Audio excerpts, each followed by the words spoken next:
be running around chasing you, but I won't. Cause I got better things to do. Rather spend my precious time chasing somebody who loves me too.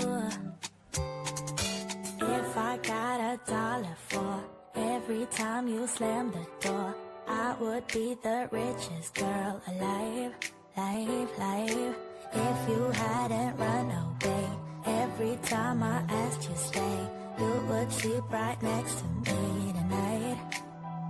And you didn't know me, all you wanted was a game to play, and you couldn't handle that I had my ways. About your mind tricks and your side chicks, I'm a winner, babe. And you didn't win this. Thank you for tuning in. If this is your first time joining us, welcome. We hope your experience is fruitful. Please feel free to visit our website to find out how you can join our growing family. While we are loading your experience, please do us a quick favor and hit that like button from whichever platform you're watching or listening on. Also, share so others may enjoy as well. And we hope you would consider hitting that subscribe or follow button so you can check out more of our amazing content. All right, let's start the show. Victorious! Victorious!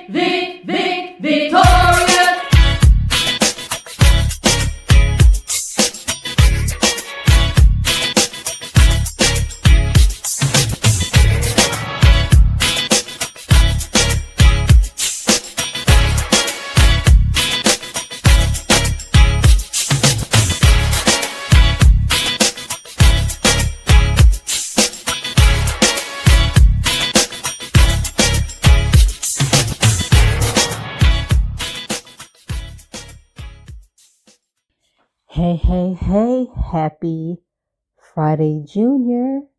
Welcome to this week's episode of Dr. Victorious. I am Dr. Nicole D. Vick. I decided that this week I was going to do this in podcast mode, true podcast mode, right? Where you don't see me, you just hear me. So let's just jump on in. It is Women's History Month.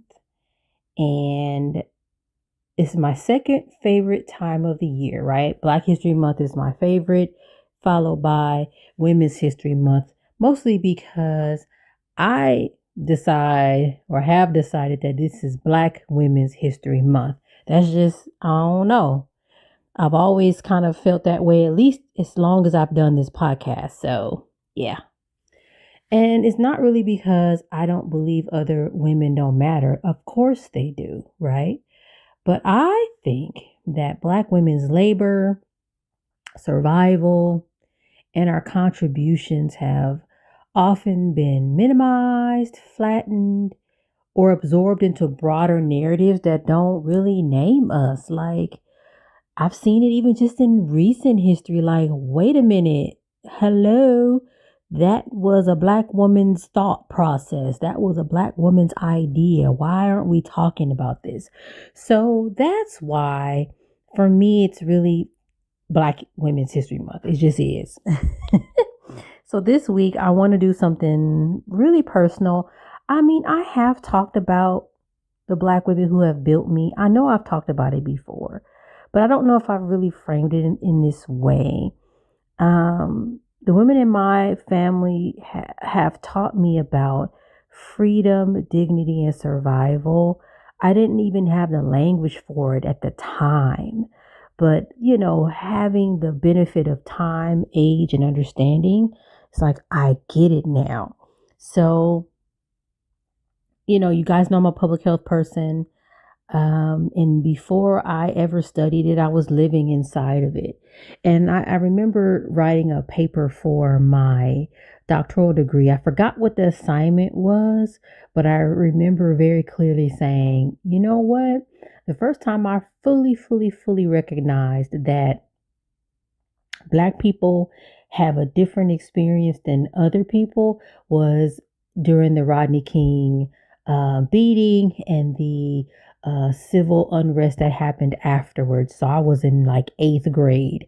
And yes, I had learned about slavery, in elementary school, but I think that was the first time, like in my face, real life in real time example of, whoa, there's a different set of rules for black folk, and this ain't cool. So I don't know. Again, I before I even knew what public health was per se, I was living it, and I even talk about that too, and in other instances where I make that case. So that's kind of where this whole episode is coming from. So I'm going to talk about two women in my family, and their role in my life, the time period they lived in, and the things that they did that really stuck with me. The first one I'll talk about, and I know I've talked about her before, my great grandmother, my maternal great grandmother, Tommy Lee Cross Simpkins. I'm missing one of her last names. It's okay. Anyway, she was born per the census in 1898. And one of the things that I remember is that her parents were enslaved. Now, I didn't find this out until much later. Growing up with her, we never had those kinds of conversations. I remember asking her where she was born and where she lived, and she told me she was from Haskell, Oklahoma, which actually is not true. She was born in Tennessee. So, she loved to draw. I actually still have a drawing of the home that she says she was raised in my records. I have photos and all sorts of things. So one of the things that's interesting about her is, again, think about it. She's one generation removed from slavery. And I don't know if is that technically one generation? Because her parents were enslaved. And then when slavery ended, so for example, her father was born in 1856. And so he was about 10 years old when slavery ended. So I guess that is one generation. So her parents took her and her sisters, I think there were 6 sisters total, to Oklahoma. And I have school records of them in Oklahoma. And I thought that was really cool. I'm just grateful for all the documentation of things. And so she at some point got married, and she had my grandmother. She only had one child. So similar to me, only had one kid. We're like, baby, that's enough. One child. But my great grandmother was a cosmetologist, beautician. I don't know what the term was at the time. I think it was cosmetologist or beautician or whatever. And apparently she went to school in the Midwest. So I think she was away a lot. I remember hearing stories from my family that my great grandmother was away a lot. And that's why my grandma, had some of the issues that she had. But she went to school to get her license. I actually have copies of my great grandmother's cosmetology licenses here in California from like the 1960s. But anyway, she was trained under Madam C.J. Walker's program. And I also have pictures of her work. I think she was a makeup artist as well. I have photos of her beauty salon here in South Los Angeles, literally on South Central Avenue. So when we talk about South Central Los Angeles, her folks, her family, her future husband, because she got married again, businesses were on South Central Avenue. So really interesting stuff. So I see her as an independent woman, right? A business-minded woman, someone who was able to take care of herself. And I think that really set the tone, at least for me, to think about like what kind of woman I would be as I grew up. I really did look up to her, because by the time I came around, she was very old, been retired, and whatnot. But it was just an interesting thing. And again, at that time as a child, I had no idea that her parents had been enslaved. I had no idea who I was literally living with. We lived in the same home. I didn't learn a lot of this until much, much later, but I give her credit because her and my great grandfather really had a lot of Black history in their homes, all the Jet magazines, the Ebony magazines, all sorts of books and things. And so I was exposed to Blackness and who I was very, very early on in my life. I have told this story before. She was the one that said, "Hey, are you going to go to college when you get, grow up?" And I said, yes, because that's what you're supposed to say, as the great grandchild. And she said, good, because you'll become Dr. Vick. So she was the first one that called it, and in regards to being Dr. Vick. The other funny thing is, I actually heard, she wasn't mean to me necessarily, but I heard from my mama and them that she was mean. So, and I mean, think about it. Think about the kind of life that she had to lead. I'd be mean too. Hell. But I mean, the things that she did, think about that. Starting your own business, leaving your home. So they left Tennessee. I don't know how old she was when they left Tennessee to go to Oklahoma, but she had a child by the time she left Oklahoma to come to Los Angeles. I just think about how brave and courageous it is to leave your home or to leave where you live to go somewhere else. That's why I admire Andrea so much, because I'm like, you left Los Angeles and moved to Phoenix. I mean, people do it all the time. I don't do things like that. I stay here. I've been in Los Angeles my entire life. I probably won't die here now that I think about it now, but I'm like, like that's huge. So kind of moving into an unknown, charting your own way, starting your business, doing your thing, literally have a storefront, beauty salon. Her beauty salon was in the Green Book, right? Like those kinds of things. I'm like, dang, that's badass. It really is. At least to me. I don't know how many people do those kinds of things on a daily basis, but I'm not one of them kind of people. I'm kind of like, wait, I'm very much more cautious in some ways, and I just feel like she charted her own way, and made a living for herself and a life for herself. So very good example for me. Like, hey, do what you got to do. Take care of yourself. Take care of your family. And again, just being that one generation removed from slavery, like that's insane. And so the other woman I want to talk about is my mother's oldest sister. She is my aunt. Her name is Janet Neal. And she's another one, I think, to me is like trailblazer. She has been, from what I remember, growing up with her, an advocate for people with disabilities for as long as I can remember, being on commissions, city commissions, county commissions, just being very vocal, very outspoken, and very much like an activist. Like sometimes I'd be like, oh my gosh, like she's gonna cause a scene, but like for a good reason, right? Like I need to stir up trouble, or I need to stir up visibility around an issue. She had a radio show on KTYM radio. She's been on television. I remember she used to do, I'm gonna call it background on certain TV shows we watch. She said, look, that's me in the back. And I'm like, oh my God, that's my auntie.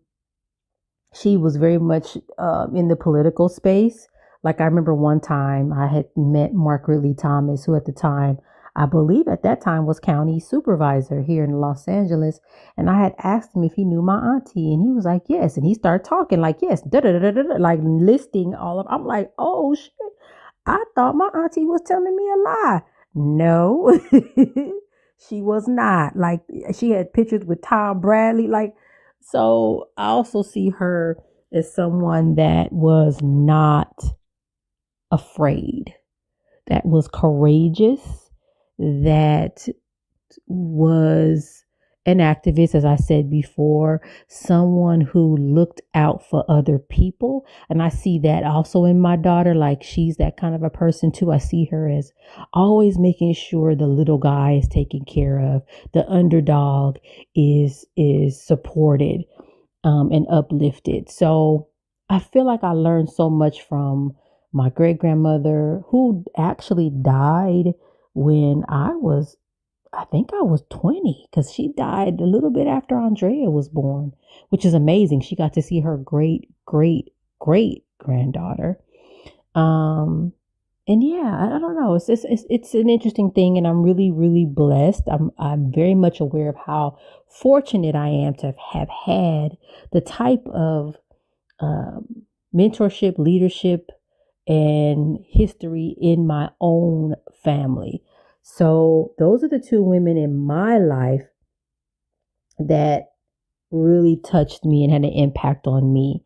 I was talking to someone around, they were like, who are your Black history heroes? And I was like, most people would say something like Rosa Parks or MLK or Malcolm X. And I'm like, the Black history heroes in my mind are in my own family.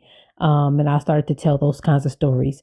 But anyway, at the time, growing up with my great grandmother and my aunt, I didn't really have language for what they were doing or who they were or what they did. But I get it now, right? They were doing things like economic strategy, economic strategist, political navigation, harm reduction. They were doing things to really take care of themselves and their families. And they just really inspired me. It helped me to become the person that I am. So it's just really, really interesting stuff.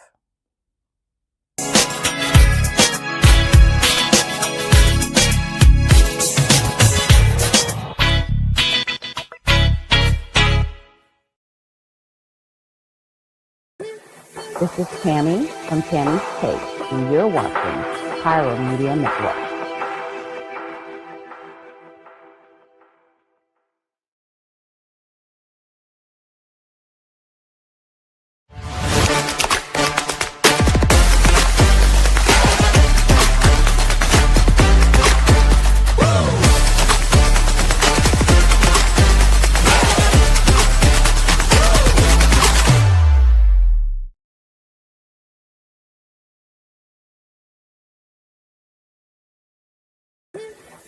Hey, it's Pastor Kim from It's Just Kim Live Show, and you're watching Pyro Media Network.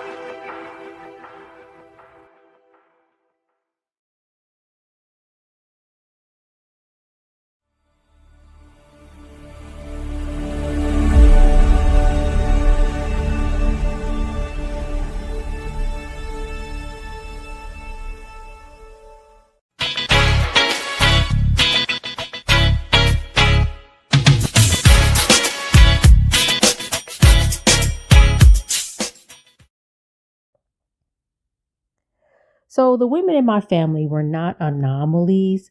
They were part of a lineage, right? They were part of a lineage of women like Ella Baker, who was focused on community-centered leadership, or Fannie Lou Hamer, who organized from a lived experience, or Shirley Chisholm, who just did not ask for permission. Like, I'm going to do this thing. I'm going to chart this course. So thinking about Ella Baker's belief that strong people don't need strong leaders. They didn't wait for institutions to save them. I think, especially thinking about, well, actually, no, I was going to say thinking about my great grandmother, but actually both of them in different perspectives, right? They didn't wait for institutions to save them. They saved themselves. My great grandmother didn't wait for someone. She went to school and she went and opened a beauty salon and made her own living. My aunt, advocate for people with disabilities, herself disabled. She would have been still waiting, right? No, I'm not going to wait. I'm going to push. I'm going to push. I'm going to push through. I'm going to push forward. I think about Fannie Lou Hamer, who organized from her lived experience, and how Black women have always turned survival into strategy, right? Like, we've always had to make do with nothing or with very little. And so I think about, again, the folks that really played a role in shaping who I am, and how they very much mirror some of the notable Black women in Black history that we're aware of.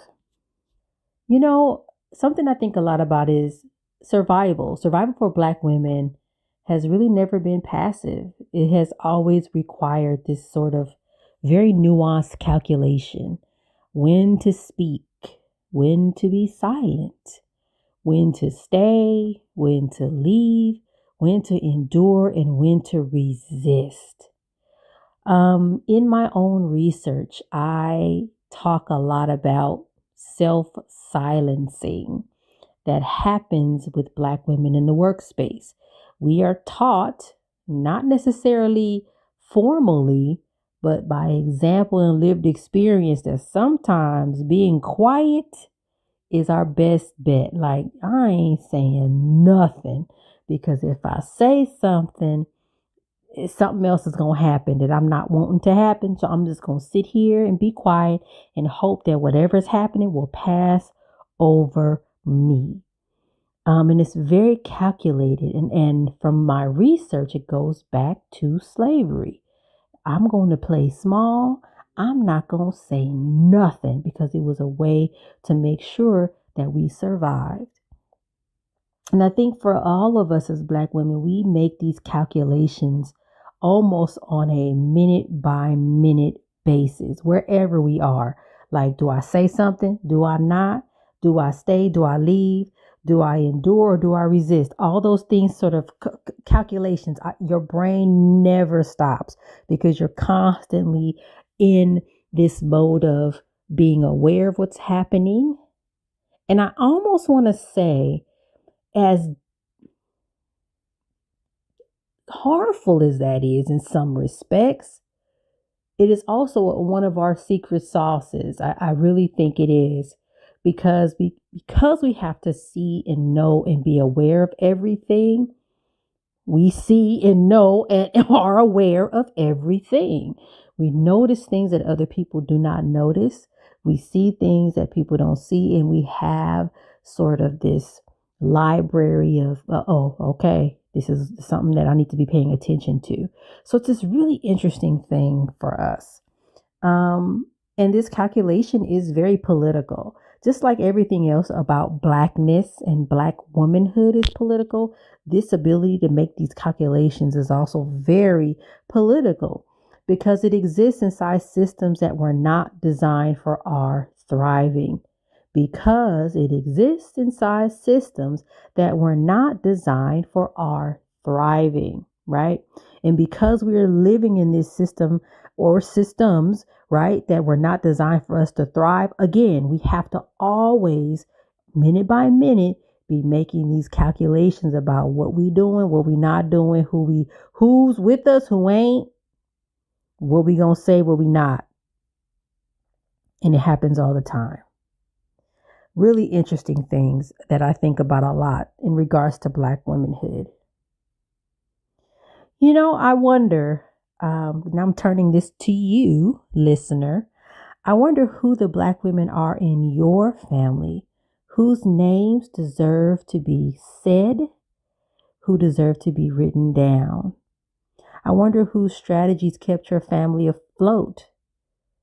Probably was that Black woman, right?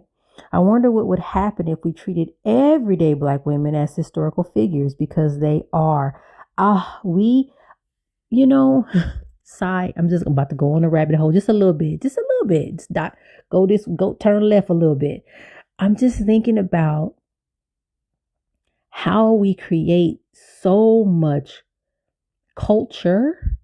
We do so much, and yet I don't even know what the word is, but we have produced so much culture, art, thought, intellectual thought about a lot of things. And I think in some aspects it's highly regarded, but then in some respects it's not, right? And it's sort of tossed aside or up for people to steal and not give us credit. And it's like, wow, in what realm or in what plane will there be a time and a place where we will finally get our due? Like, yes, you all are the creators of so much. When will that come? That's what I want to know. And will it come in our lifetime? Will I be here? I don't know.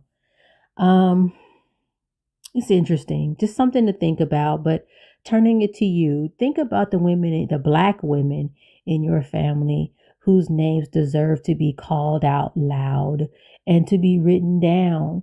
And, the things that they did to keep your family afloat.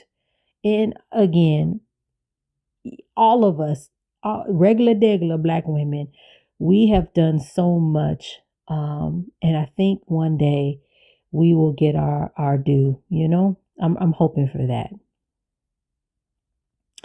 Before I had all my degrees, I got 3 of them.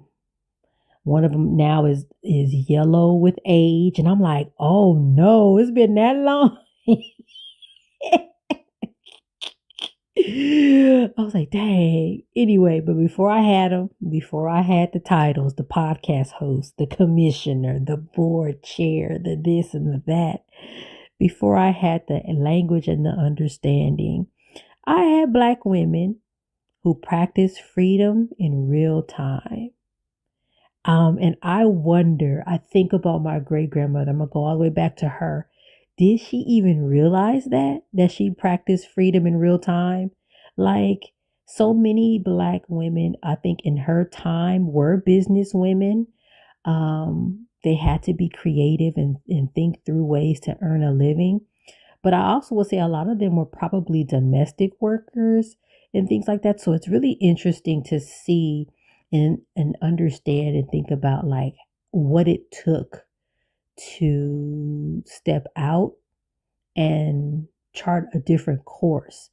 I've looked through copies of the Green Book and seen other businesses that were, I'm sure, owned by Black women. And I'm like, wow, in a male dominated world, that did not necessarily want us to succeed, we were succeeding. We were kind of doing our own thing. So I wonder if she thought that she was practicing freedom in real time. And I hope she did. I really hope she did. I hope someone told her that if she didn't think of it for herself. And that, that history is worth naming. It really, really is. Yeah, this has been an interesting conversation. I'm almost actually glad that the camera is not on because I'm kind of just talking and letting these thoughts sit in my mind as I'm talking to y'all. So, yeah, this month, this is my challenge to you. Don't just celebrate Black women. Study them. Document them. Talk to the Black women in your family. Talk to the Black women at your church. Talk to them.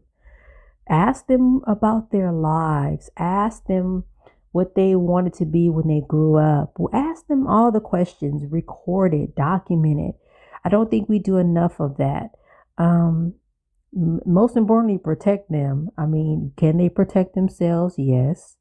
They have autonomy. They can. But we also need to recognize that this world is not kind to Black women. I have been on social media. Y'all know I'm on social media a lot. And sometimes, every so often, I'll see a post from a Black woman and they'll have, they'll say something like, hey, John 245, why did you respond to me in this manner? But I noticed you responded positively to a similar comment or question to a non-Black person. So we get it bad everywhere. At work, on social media, everywhere. And so it's really interesting. So that's why protect them definitely is something we need to be thinking about and being consistent with and intentional with.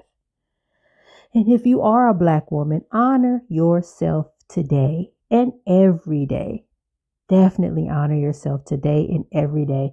I'm going to do better with doing that for myself. I think sometimes we get on autopilot and we're living our life and we're here, there, everywhere, up and down. Woo, just running, ripping and running and ripping. And we don't stop and say, wow, look at what I have done. Look at what I've accomplished. I am proud of myself. So the challenge is to honor yourself today. All right, y'all. Thank you for listening. You know where to find me. I have a fabulous website, www.NicoleDvick.com. On that website, you can purchase my books. I have 3 of them. You can also look at old episodes of my podcast. You can see where I have been guest on other people's podcasts. You can kind of see what I was talking about on those. I think I have some BuzzFeed videos on there as well. Some really cool stuff. So check out the website. I am on social media. I'm posting again. Yeah. I'm on LinkedIn and I am on Instagram. My Instagram is Dr. VICKtorious. So you can check that out and see what I'm talking about on there. And I think that's about it. I will see you next week. Next week will be back to regular schedule. You'll see my face. I'll have a guest. Everything will be just, hey. So I'll talk to y'all next week. Take care. Bye.